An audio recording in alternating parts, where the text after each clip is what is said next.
imaginava, Sérgio, que no começo de carreira você seria um líder de pessoas? Isso estava nos seus planos ou não? Não imaginava, Silvio. Não mesmo? Eu falo, na minha vida profissional, as coisas foram acontecendo. Olha só. Então, o ir para o departamento jurídico, participar de uma seleção, né, eu tinha interesse nisso e tive a oportunidade e fui para o departamento jurídico. Depois, Sim. lecionar também foi uma oportunidade. Você não imaginava que ia ser professor? Eu gostava, fiz a pós pensando tá. nisso, mas como que isso acontece, né, esse convite para lecionar? Até a história é interessante, eu falo algo sobre... Tem um ditado que diz, né, que quando a competência encontra a oportunidade, quando É você a está sorte, preparado, né? acontece, É. né? Que falam da sorte. Isso, A sorte exato. é isso. E foi mais ou menos isso. Eu tinha acabado de concluir a pós-graduação. Sei. Eu morava com os meus pais ainda. Chegando em casa, passa uma vizinha que fazia direito. Sim. E ela falou, nossa... Começou a conversar e falou, você fez pós, né, em Direito Civil, nós estamos precisando de um professor de Direito Civil, nosso professor É sério? não é A bom. sua vizinha? Uma vizinha. E aí, precisa procurar isso. E aí ela passou e falou, o diretor quer te conhecer, a coordenadora, você pode ir amanhã? Posso. Fui lá com o currículo, e aí as coisas vão acontecendo. Eu cheguei... Para FMU? Não, mas aí foi na Universidade Bandeirantes. Universidade Bandeirantes. Aí eu chego lá, tá a coordenadora, e eu descobri que ela não tinha falado nada com a coordenadora.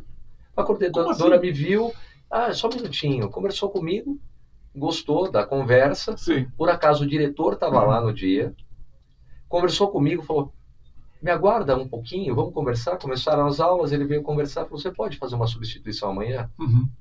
Tem um professor que está com problema, ele era procurador do INSS, estava com problema, tal. Falei, posso. E aí foi minha primeira entrada em sala de aula, uma turma super rebelde, porque estavam satisfeitos com o professor. E aí minha carreira foi esse o motivo, inclusive, de eu sair da Nestlé, porque ficou incompatível. E você consegue fazer a sua aula com toda essa elegância que a gente se conhece, você sempre é tão elegante, comedido. Você consegue levar isso para a sala de aula ou ali você faz um outro personagem?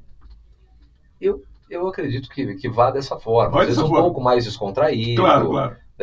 Vai tendo mais interação. Então, eu sempre penso assim, a comunicação ela tem que ser efetiva, como eu falei lá. Então, eu utilizo muitos exemplos, muitas analogias, mas é uma aula mais contraída. Eu queria saber como é que você pensa a liderança, Sérgio. Já que você é líder de pessoas, você tem algum líder de referência, alguém que você admira na sua trajetória, ou mesmo um líder que você lê um livro, um líder histórico? Só fazer uma parte... Luísa, um beijo. E a frase que eu usei, né, comportamento igual, estado igual, ela vem dessa ideia de sanidade. E a Luísa falava muito isso quando eu comecei a fazer processo de coaching. Então essa frase vem desde lá. Então quando eu olho alguma coisa que não está dando certo, eu tento entender qual é o comportamento e falar, se eu não mudar, não muda o resultado. Né? Então é uma frase forte. Com relação a líder, eu vou falar algo que todo mundo fala, muita gente fala, e vão falar, não, é extremamente religioso ou não, mas um líder que me chama a atenção é Jesus Cristo. Jesus Cristo. Né? E aí, usando algumas comparações, podem falar, podem não acreditar, se a gente pensar em história ou não, mas eu vou usar com muito respeito, né? Mas um cara que o nosso calendário... Começa com ele. Com ele, você tem que, no mínimo, respeitar. Eu posso não concordar, né? Então ele eu utilizo como... Eu tenho como líder, né? Como ideia de liderança, porque ele não tinha nada para oferecer. Sim, é verdade. Ele não oferecia nada para quem seguia. O que ele iria falar e fazer. E as pessoas não ouviam, né? Então isso é liderança, é a preocupação com o outro, é o respeito com o outro. Então, qual é o principal mandamento? Amar. Sim. Né? E o amor não é... Tem várias definições, mas o amor é você ser correto com o outro. Sim, sem dúvida. Então eu penso que o líder, ele tem que ser correto com seus liderados. Olha, duas coisas, então, que eu vou complementar ou acrescentar no que o Sérgio está falando. Né? Quando você lê o meu livro, você vê que a primeira ação para você se transformar em um líder é você ter um líder de referência. E no Brasil, Sérgio, o líder mais citado é Jesus Cristo. Por isso que eu falei, que eu falaria o que muita gente fala, mas para mim faz sentido. Todos os executivos, quando você pega a massa de executivos, o que eles mais citam é justamente Jesus Cristo. Eu lembrei de uma coisa importante, você está falando de amor, né? O filósofo que eu sigo, ele diz assim, o amor é o desejo de eternidade da pessoa amada. Então, é interessante quando você pensa que Jesus veio para salvar as almas, então ele vai levar as pessoas para a eternidade no céu. Então, a pessoa vai viver com ele. Então, assim, tudo isso que você está falando, você vê, são essas ideias, esses conceitos, essa sabedoria é que nós precisamos capturar dos líderes nossos de referência. Verdade. E com certeza, como eu falei, Jesus Cristo é muito citado. Isso, e tem mais uma líder. Quem? Né? Minha mãe. Sua mãe? Também muito citado, viu? Não a mãe dele, as mães em geral. Diga por quê. Por quê? Né? Minha mãe, meus pais foram comerciantes. E o que me chamava a atenção era, primeiro, o respeito e o carinho com que eles tratavam todos os empregados. Certo. E todo empregado, pelo menos um dos filhos que nascia, convidava meus pais para ser padrinhos. Ah, não. Ou seja, eles tinham realmente um carinho, um respeito enorme. Convívio, né? E depois que meus pais se aposentaram, pararam com os negócios, todo ex-empregado que passava perto da casa deles fazia questão de parar para tomar um café com eles. Olha só que interessante. E a empresa dos seus pais era de? Confecção. De confecção. Eles confeccionavam. Entendi. Depois era só a facção, né? Eles Olha que interessante. Só montavam as peças. Você sabe que a minha mãe teve uma confecção também. Exatamente, que até hoje, quando eu olho assim uma peça de roupa, eu olho e falo, tá bem feita, não tá bem feita. Olha, a costura não tá legal. Eu era criança, eu lembro. O camiseiro que me atende, meu camiseiro, o Alexandre Mendonça, ele conquistou minha mãe, né? Porque ele fez as primeiras camisas, foi lá no escritório depois, quando saí da Nestlé, foi lá e minha mãe quis conhecê-lo. E ela fez alguns comentários, ele corrigiu tudo. Minha mãe era a maior vendedora dele. Claro. Chegou a fazer camisas, meu filho. Olha, a Luísa está comentando aqui que você, de fato, é elegante sempre. Eu também concordo. Todas as vezes que eu me encontrei com o Sérgio, mesmo percebendo que ele estava sob pressão ali, ele segurava a onda de boa. E, Sérgio, uma visão agora sobre o direito trabalhista, né? Eu queria que você me dissesse um pouquinho, já que você é especialista nisso, né? Qual que é a sua visão sobre o atual cenário das relações de trabalho no Brasil e quais as tendências que você vê para os próximos anos? As relações de trabalho estão sofrendo grandes transformações. A pandemia acelerou muito isso. Então, nós saímos de um trabalho que ele era predominantemente presencial, fomos para um trabalho, durante a pandemia, 100% remoto. Deu certo num determinado momento e depois isso deixa de ser algo muito interessante para a maioria das empresas. E nós estamos entrando no módulo híbrido. Né? Então, muda a forma de relação, muda a forma de contratação. Nós hoje temos o empregado, mas quando eu vou para um trabalho mais intelectual, eu começo a sair dessa ideia do empregado tradicional e eu entro numa outra forma que nós vamos descobrir ainda qual vai ser o ideal de contratação, porque esse profissional vai ter um pouco mais de autonomia ou muita autonomia. Então eu vou prestar um serviço, eu entro como um prestador e não entro mais como um empregado, porque eu quero ter a minha liberdade e eu começo a valorizar a entrega. Então, qual é o resultado que eu trago para a empresa? Então, aquilo que nós temos nos diretores hoje, vamos pensar em um diretor, ou num conselho, um conselheiro, a gente vai começar a trazer para outros níveis. Entendi. Essa é a minha visão com relação ao desenvolvimento de carreiras e de trabalho. Perfeito. Mas, por um outro lado, nós temos uma outra categoria de trabalhadores que estão cada vez mais dependentes e menos compromissados.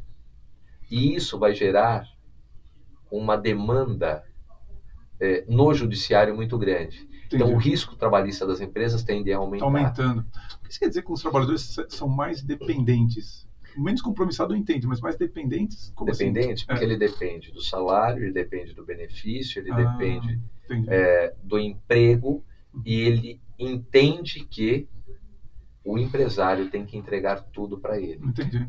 Então, outra frase, né, que a gente vai desenvolvendo, e a Luísa também a gente conversa, ela fala sobre isso, né? Quando alguém pede um aumento, você fala, o que você está fazendo de diferente?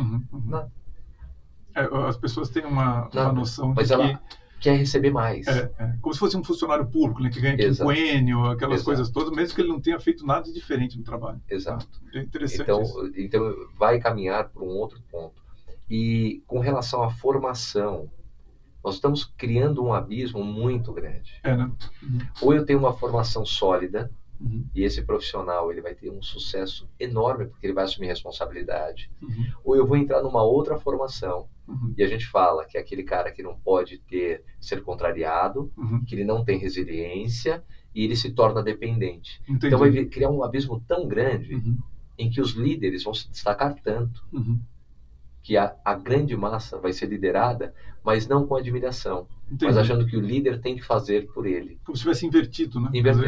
Não sou eu que atendo o líder, é o líder que me atende. É o líder que me atende. Entendi.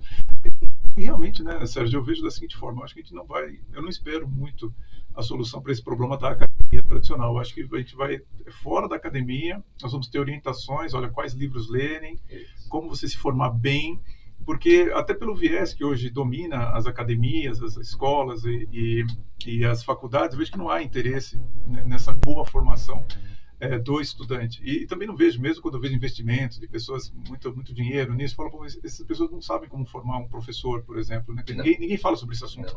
Eu sempre costumo dizer, olha, quem é que está formando os professores? Se a gente quiser formar melhores faculdades, melhores universidades, escolas, tem que formar o professor.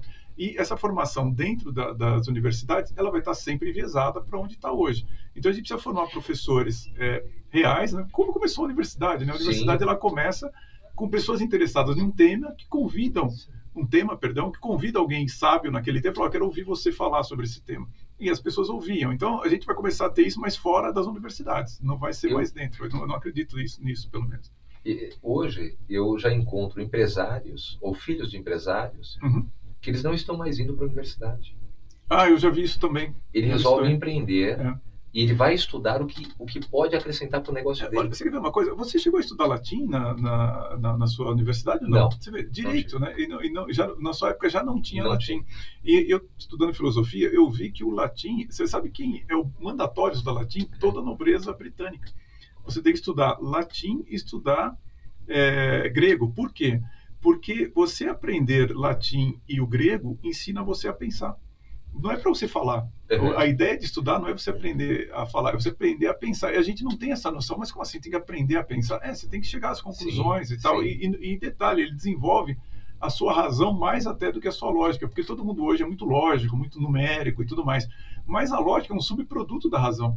Então você precisa primeiro desenvolver a sua razão, aprender a pensar para aí depois desenvolver isso. Vou dar uma sugestão de livro aqui para as pessoas que eu comecei a fazer e eu achei muito bom, para aprender latim.